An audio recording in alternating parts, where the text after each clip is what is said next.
ఈ పాస్ట్ 2 డేస్గా మీరు ఈ సాంగ్ని వినే ఉంటారు. యాక్చువల్లీ నేను ఆ సాంగ్ విన్నప్పుడు చాలా అంటే చాలా నవ్వుకున్నాను. తర్వాత నా ఫీల్డ్లో అదే స్పామ్ అవుతూ వచ్చేసింది.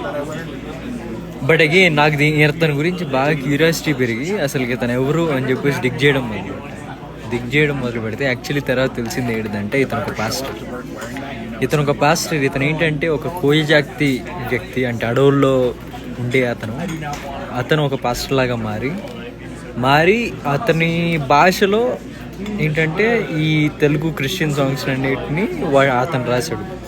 ఆ సాంగ్స్లో ఒక సాంగే ఈ సాంగ్ యాక్చువల్లీ. అండ్ చాలామంది నిజానికి ఇతను అంటే కొంతమంది చాలా ఫన్నీగా తీసుకుంటున్నారు అండ్ కొంతమంది చాలా ట్రోలింగ్ చేస్తున్నారు. But again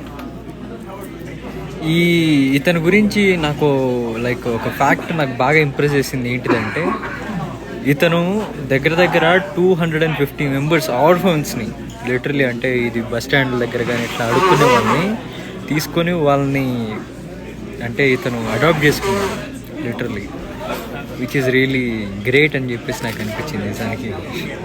but again troll చేసే వాళ్ళందరికీ నేను ఏం చెప్పాలనుకున్నానంటే, నిజానికి మీరు ట్రోల్ చేస్తున్నా కానీ ఒక విధంగా ఏంటంటే అతను పాడిన క్రిస్టియన్ సాంగ్ని మీరు ఇంకా లైక్ దాన్ని ప్రచారం చేస్తున్నట్టు అవుతుంది. I'm not talking about conversion or anything.